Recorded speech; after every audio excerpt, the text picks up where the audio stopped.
Hello class ninth वालों, खम्मा गनी। तो आज बात कर लेते हैं chapter 5 the fundamental unit of life यानी कि सेल की।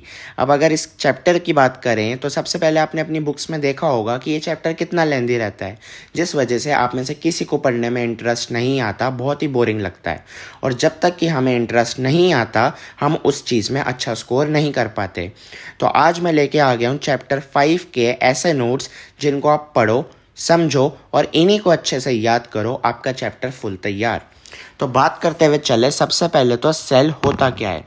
The cell is the fundamental structural and functional unit of life. Cell जो है हमारा वो फंडामेंटल और स्ट्रक्चरल यूनिट ऑफ लाइफ कहलाता है, यानी कि एक ऐसा यूनिट हमारी लाइफ का जो बहुत ही मेजर रोल प्ले करता है हमारी लाइफ में, जिसकी वजह से सारे लिविंग बींग्स अपने फंक्शंस परफॉर्म कर पाती हैं। All living organisms from the smallest bacteria, यानी कि छोटे से बैक्टीरिया से लेके अगर हम आगे तक की बात करें, लार्जेस्ट एनिमल तक की अगर हम बात करते हुए चले और प्लांट्स की भी बात करें, तो सारे की सारी चीज़ें हमारे जो है वो सेल की बनी हुई है। Cells can exist as an independent unit of life. Cell एक ऐसे यूनिट है हमारी लाइफ में जो किसी चीज़ पे डिपेंड नहीं करते हैं, वो एकदम इंडिपेंडेंट होते हैं और सारे फंक्शंस परफॉर्म करते हैं। जैसे कि हम देख सकते हैं यूनिसेलुलर ऑर्गेनिजम्स। अब यूनिसेलुलर ऑर्गेनिजम्स क्या होते हैं?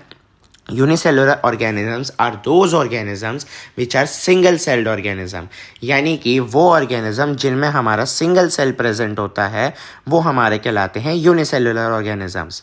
और अगर मल्टी सेलुलर ऑर्गेनिजम्स की आगे बात करते हुए चले तो मल्टी सेलुलर ऑर्गेनिजम्स वो ऑर्गेनिजम्स होते हैं जिनमें एक से ज़्यादा सेल हमारे प्रेजेंट रहते हैं और ये अलग अलग फंक्शंस हमारे परफॉर्म करने में हमारे साथ हेल्प करते हैं। आगे बात करते हुए चलें तो इन सेल को अब खोजा किसने था, किन्होंने इन सेल्स की डिस्कवरी परफॉर्म करी थी? तो ये सेल जो है वो हमारे साइंटिस्ट रॉबर्ट हुक ने डिस्कवर करे थे जब ये एक बारी कॉर्क क्या होती है, जैसे आपने शैम्पेन की बोतल देखी हो अगर, तो शैम्पेन की बोतल का जो ढक्कन होता है वो हमारा कॉर्क कहलाता है। तो वो एक बारी इन कॉर्क की थिन स्लाइस को, पतली सी लेयर को ऑब्जर्व कर रहे थे जिस टाइम पे इन्होंने 1665 में हमारे सेल को डिस्कवर करा था एक माइक्रोस्कोप के अंदर जिसका नाम है प्रिमिटिव माइक्रोस्कोप। अब ये साइंटिस्ट का नाम याद रखना बहुत इंपॉर्टेंट है, इसका एक क्वेश्चन एग्जाम में पक्का देखने को मिलता है। आगे बात करते हुए चले, जब इन्होंने इनको डिस्कवर कर लिया तो इन्होंने इनको नाम दिया सेल। अब आगे देखें तो आज की डेट में हमारी जो मॉडर्न सेल की थ्योरी है वो क्या क्या कहती है। मॉडर्न सेल की थ्योरी हमारे को कहती है कि सारे जितने भी हमारे लिविंग ऑर्गेनिजम्स हैं वो एक या एक से ज़्यादा सेल के बने हुए हैं। जैसे कि अभी हमने ऊपर देखा कि यूनिसेलुलर ऑर्गेनिजम्स होते हैं कुछ, और कुछ ऑर्गेनिज्म हमारे मल्टी सेलुलर होते हैं जो अलग अलग फंक्शंस परफॉर्म करते हैं। The cell is the basic structural and functional unit of life, इसकी बात हमने ऊपर कर ली है। सारे के सारे सेल हमारे जो हैं वो अराइज करते हैं प्री एग्जिस्टिंग सेल से, यानी कि ये रुडोल्फ वर्काउ हमारे एक साइंटिस्ट थे जिन्होंने 1855 में हमारे को ये बताया था कि सारे के सारे सेल्स जितने भी हैं वो अपने पुराने प्री एग्जिस्टिंग सेल से ही निकल के आते हैं। अब आगे बात करते हुए चले तो हमने जो यूनिसेलुलर ऑर्गेनिजम्स ऊपर देखा उनके कुछ एग्जाम्पल देख लेते हैं। तो यूनिसेलुलर ऑर्गेनिजम्स जैसे कि अमोएबा और पेरीमीशियम, ये हमारे दो ऐसे ऑर्गेनिजम्स हैं जिनके अंदर सिंगल सेल परफॉर्म होता है। ये सिंगल सेल ही इनके सारे फंक्शंस परफॉर्म करने में हेल्प करता है। और मल्टी सेलुलर ऑर्गेनिजम्स जैसे कि हम ह्यूमन बींग्स या ट्रीज़, हमारे प्लांट्स, ये सारे के सारे अलग अलग सेल्स इनमें प्रेजेंट होते हैं जिसमें अलग अलग सेल का अलग अलग काम हमारे पास डिवाइडेड होता है कि कौन सा सेल क्या काम परफॉर्म करेगा। अब टाइप्स ऑफ सेल्स की बात करते हुए चले, जो कि इसका डिफरेंस हमारे को पक्का एक एग्जाम में देखने को मिलता है, ये यहाँ पे हमारे पास काफ़ी ज़्यादा इम्पोर्टेंट आ जाता है। तो अब इनकी बात करते हुए चलें तो पहला आता है हमारे पास प्रोक्रियोटिक सेल। अब प्रोक्रियोटिक सेल क्या है हमारा? लैक्स अ ट्रू न्यूक्लियस, यानी कि हमारे प्रोक्रियोटिक सेल जो हैं इनके अंदर ट्रू न्यूक्लियस की कमी रहती है। न्यूक्लियस तो रहता है बट एक न्यूक्लियोइड रीजन में, जैसे कि हमारा यहाँ न्यूक्लियोइड रीजन में डीएनए प्रेजेंट होता है यहाँ पे, बट एक प्रॉपर इनका न्यूक्लियस यहाँ पे प्रेजेंट हमें नहीं मिलता है। Do not have membrane bound organelles, हमारी जितने भी सेल ऑर्गेनलीज हैं यानी कि अलग अलग आप आगे अभी पढ़ोगे कि सेल ऑर्गेनेलीज हमारी कौन कौन सी हैं, तो इनके पास ऐसी कोई सेल ऑर्गेनेली नहीं होती जिनके पास अलग अलग मेम्ब्रेन्स होती हैं। और ये जो हमारे प्रोक्रियोटिक सेल है ये ज़्यादातर यूनिसेलुलर ही रहते हैं, जैसे कि बैक्टीरिया, आर्की। और ये जो हैं ये रिप्रोड्यूस करते हैं हमारे थ्रू बाइनरी फिजन। आपने पहले पढ़ा होगा कि हमारे फिजन क्या होते हैं, बाइनरी फिजन, मल्टीपल फिजन। तो ये बाइनरी फिजन से हमारे रिप्रोड्यूस करते हैं एसेक्सुअली, यानी कि बेसिकली इनमें सिंगल पेरेंट इन्वॉल्व होता है, हमारे पास दो पेरेंट्स की नीड हमें नहीं होती है। इसमें रिप्रोडक्शन सिंगल पेरेंट से ही होता है। अब आगे दूसरे सेल की बात करें जो कि है हमारा यूक्रियोटिक सेल। यूक्रियोटिक सेल में हमारा वेल डिफाइंड न्यूक्लियस होता है। तो पहला डिफरेंस तो यही देखने को मिल गया, प्रोक्रियोटिक सेल में हमारे पास ट्रू न्यूक्लियस की कमी थी और यूक्रियोटिक सेल में हमारे पास वेल डिफाइंड न्यूक्लियस प्रेजेंट रहता है, और जो कि न्यूक्लियर की मेम्ब्रेन से सराउंडेड रहता है। अब आगे देखें तो कंटेन मेम्ब्रेन बाउंड ऑर्गेनेलीज। हमारे इन यूक्रियोटिक सेल में मेम्ब्रेन बाउंड यानी कि ऐसी सेल ऑर्गेनेली प्रेजेंट होती है जिनके अंदर मेम्ब्रेन की लेयर प्रेजेंट रहती है, जैसे कि माइटोकॉन्ड्रिया, गोल्जी एपेरेटस, ईआर यानी कि एंडोप्लाज्मिक रेटिकुलम। ये बहुत ही इंपॉर्टेंट हमारी सेल ऑर्गेनेलीज हैं। ऐसी और भी काफ़ी सेल ऑर्गेनेलीज हैं जिनके पास मेम्ब्रेन प्रेजेंट रहती है। आगे बात करते चलें तो ये यूनिसेलुलर और मल्टीसेलुलर दोनों ऑर्गेनिजम्स में प्रेजेंट होते हैं हमारे यूक्रियोटिक सेल, लेकिन प्रोक्रियोटिक सेल हमारे सिर्फ और सिर्फ ज़्यादातर यूनिसेलुलर में ही प्रेजेंट रहते हैं। अब आगे बात करते हुए चले इस चैप्टर की, तो आगे हमारा चैप्टर क्या कहता है की डिफरेंसेस, कि इन दोनों के बीच में कुछ ऐसे डिफरेंसेस। तो जो हमारा प्रोक्रियोटिक सेल है इनका हमारा साइज़ बेसिकली 1 से 10 नैनोमीटर तक होता है, और यूक्रियोटिक सेल का हमारा साइज़ 10 to 100 नैनोमीटर होता है।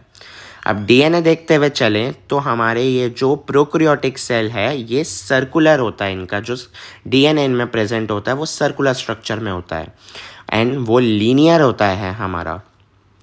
एंड यूक्रियोटिक सेल जो है हमारे, जो हमारे प्रोक्रियोटिक सेल होते हैं वो हमारे सर्कुलर होते हैं, एंड हमारे यूक्रियोटिक सेल जो हैं वो लीनियर होते हैं और उनमें प्रोटीन्स होता है। राइबोसोम्स की बात करते हुए चलें तो हमारे प्रोक्रियोटिक सेल में जो राइबोसोम्स है वो काफ़ी ज़्यादा कम होते हैं, एंड यूक्रियोटिक सेल में हमारे जो राइबोसोम्स हैं वो काफ़ी ज़्यादा क्वांटिटी में देखने को मिलते हैं। अब सेल के स्ट्रक्चर की बात करते हुए चले तो सेल में हमारे पास 3 मेन पार्ट रहते हैं। वो 3 मेन पार्ट कौन कौन से हैं? Plasma membrane, cell wall and cytoplasm. तो अब बात करते हुए चले इनकी, एक न्यूक्लियस भी है यहाँ पे जो काफ़ी ज़्यादा इंपॉर्टेंट रहता है। तो प्लाज्मा मेम्ब्रेन की बात करते हुए चले तो प्लाज्मा मेम्ब्रेन जो है फोस्फोलिपिड बाइलेयर स्ट्रक्चर की बनी हुई होती है, जिसमें हमारे पास हाइड्रोफिलिक एंड हाइड्रोफोबिक टेल होती है। अब जो हाइड्रोफिलिक टेल होती है हमारी वो फेस आउटवर्ड करती है, यानी कि टुवर्ड्स द वाटर की साइड में एंड आउटसाइड द सेल।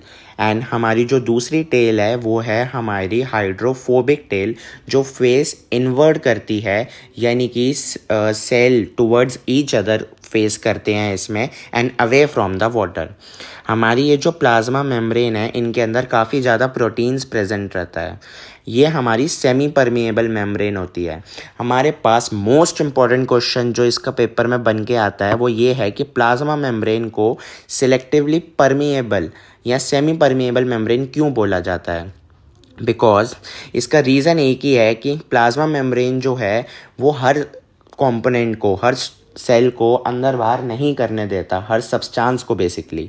तो हमारा जो प्लाज्मा मेम्ब्रेन है वो एंट्री और एग्जिट अलाउ करता है सिर्फ और सिर्फ कुछ सिलेक्टिव सब्सटेंस की in and out of the cell. Cell के अंदर बाहर वो खुद देखता है कि किस सेल के सब्सटेंस को अंदर आने देना है, किसको बाहर जाने देना है, उसकी मर्जी ही चलती है। That's why it is called selectively permeable membrane. ये काफ़ी ज़्यादा इंपॉर्टेंट रहता है। एंड अगर इसकी फंक्शंस की बात करते हुए चले तो ये फंक्शन परफॉर्म करता है protection, communication and exchange of material. हमारी बॉडी में जितनी भी चीज़ों को प्रोटेक्शन चाहिए होती है या बेसिकली मटेरियल्स का एक्सचेंज होता है एक जगह से दूसरी जगह, तो ये प्लाज्मा मेम्ब्रेन एक लेयर का काम करती है वहाँ पे जो हर चीज़ को प्रोटेक्ट करती है। आगे बात करते हुए चले सेल वॉल की, तो सेल वॉल हमें प्लांट्स, फंगी और कुछ बैक्टीरिया हर एक में देखने को मिलती है। ये जो हमारी सेल वॉल है ये बेसिकली हमारी प्लांट्स में सेल्यूलोज की बनी हुई रहती है। एंड अगर इसमें आगे बात करते हुए चले तो ये जो हमारा है सेल वॉल ये mechanical support and protection provide करती है। अगर आगे बात करते हुए चले साइटोप्लाज्म की, तो साइटोप्लाज्म जो है वो एक जेली लाइक सब्सटेंस होता है, जेल लाइक फ्लूइड होता है हमारा बेसिकली, जो हमारे सेल को फिल्ड करता है और सारी सेल ऑर्गेनेलीज को होल्ड करके चलता है। एंड अगर देखें तो site of numerous biochemical reaction necessary for life, इनके अंदर बहुत सारे अलग अलग बायोकेमिकल रिएक्शंस परफॉर्म करते रहते हैं जो हमारी लाइफ की ज़िंदा रहने के लिए काफ़ी ज़्यादा बेनिफिशियल होते हैं, काफ़ी ज़्यादा ज़रूरी होते हैं। न्यूक्लियस की बात करते चले, one of the most important. तो न्यूक्लियस जो है हमारा, इनके अंदर हमारा जेनेटिक मटेरियल यानी कि डीएनए की फुल फॉर्म पूछी जाए अगर, वो होती है डीऑक्सी राइबो न्यूक्लिक एसिड। तो हमारे अगर ये न्यूक्लियस देखें तो इनके अंदर हमारा डीएनए प्रेजेंट होता है जो हमें हमारी प्रीवियस जनरेशन यानी हमें हमारे पेरेंट्स से मिलता है। It is surrounded by a double membrane called nuclear envelope. Nucleus के अंदर जो इसकी लेयर होती है बेसिकली, जो इसको सराउंड करती है आर पार, वो हमारी न्यूक्लियर एनवेलप कहलाती है। ये डबल मेम्ब्रेन लेयर होती है। Includes nucleolus. न्यूक्लियोलस हमारा इसके अंदर प्रेजेंट रहता है जिस राइबोसोम्स को प्रोड्यूस करने में हेल्प करता है।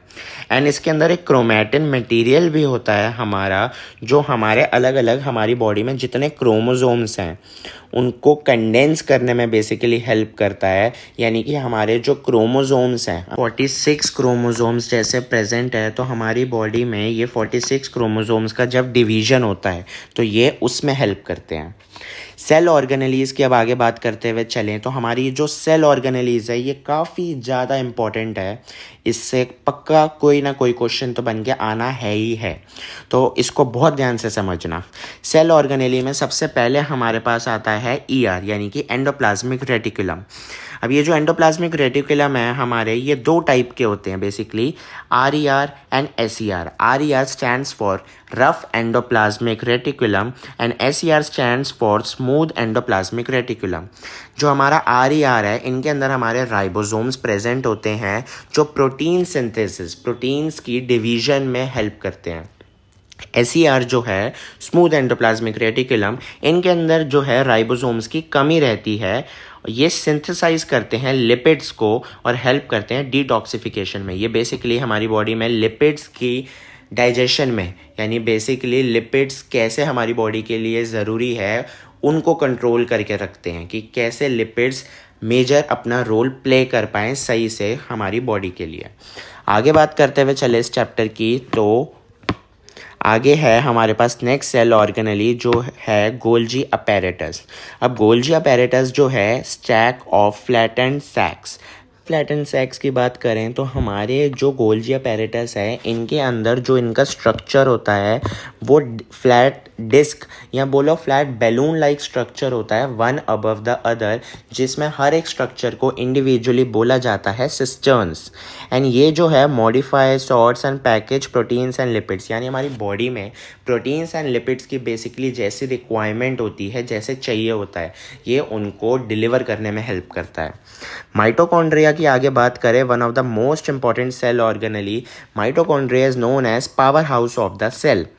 माइटोकॉन्ड्रिया को power house of the cell क्यों बोला जाता है, बेसिकली आगे देखते हैं। Site of the aerobic respiration and energy ATP production.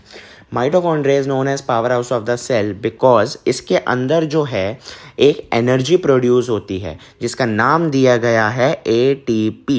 ATP basically full form है इसकी एडिनोसाइन ट्राइफॉस्फेट। ये जो हमारा एनर्जी सेल है, तो माइटोकॉन्ड्रिया एक एनर्जी सेल प्रोड्यूस करता है जिसकी वजह से हमारी बॉडी को इतनी एनर्जी मिलती है कि हमारी बॉडी सारे फंक्शन आराम से परफॉर्म कर पाती है। एंड ये एक साइट है एरोबिक रेस्पिरेशन का। बेसिकली हमारी जो रेस्पिरेशन है वो एरोबिक एंड एनारोबिक दो तरीके की होती है। तो एरोबिक, ये आप आगे क्लास 10th में पढ़ोगे, तो एरोबिक रेस्पिरेशन जो है हमारी, वो बेसिकली वो रेस्पिरेशन होती है जिसमें हमारा ऑक्सीजन इन्वॉल्व होती है। एंड एनारोबिक रेस्पिरेशन वो होती है जिसमें ऑक्सीजन इन्वॉल्व नहीं होती है हमारी। तो ये एरोबिक रेस्पिरेशन होती है हमारी, एंड इसके अंदर हमारा एटीपी एनर्जी सेल प्रोड्यूस होता है जिसकी वजह से हमारी बॉडी को एनर्जी मिलती है। एंड इसके अंदर इसका खुद का डीएनए होता है एंड ये डबल मेम्ब्रेन होती है हमारी। प्लास्टिड्स की आगे बात करते हुए चले तो हमारा जो प्लास्टिड है इनके अंदर क्लोरोप्लास्ट, ल्यूकोप्लास्ट एंड क्रोमोप्लास्ट, ये 3 तरीके के होते हैं इसके टाइप्स। तो जो क्लोरोप्लास्ट है ये बेसिकली फोटोसिंथेसिस प्रोसेस इन्वॉल्व करता है, जिसमें फोटोसिंथेसिस तो आपने बहुत बचपन में पढ़ा ही होगा कि फोटोसिंथेसिस वो प्रोसेस है जिसमें ग्रीन प्लांट्स अपना खाना खुद बनाते हैं with the help of water, sunlight and chlorophyll. तो फोटोसिंथेसिस प्रोसेस के लिए क्लोरोफिल बहुत ज़्यादा ज़रूरी है, जिसके लिए हमारा ये क्लोरोप्लास्ट के अंदर क्लोरोफिल प्रेजेंट रहता है। ल्यूकोप्लास्ट की बात करते हुए चले तो ल्यूकोप्लास्ट जो है it is the storage of starch. हमारी बॉडी में जो स्टार्च है, जो ऑयल्स हैं, ये उनको स्टोर करके रखता है।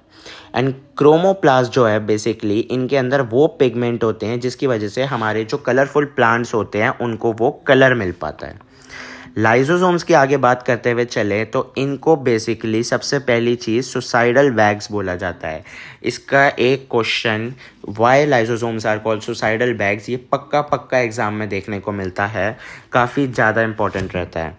तो लाइसोसोम्स को सुसाइडल बैग्स क्यों बोला जाता है? ये एक ऐसे इनके अंदर डाइजेस्टिव एंजाइम्स प्रेजेंट होते हैं जो बेसिकली ब्रेक डाउन कर देते हैं वेस्ट मटेरियल को, यानी अपने अंदर डाइजेस्टिव एंजाइम्स को स्टोर करते हैं। एंड जब इनकी डाइजेशन की जितनी लिमिट है वो एक्सीड हो जाती है तो ये बर्स्ट हो जाते हैं, ये फट जाते हैं एंड इनके जो वेस्ट मटेरियल्स है, सेलुलर डेब्रिस वगैरह, ये सब ये बाहर निकल जाते हैं।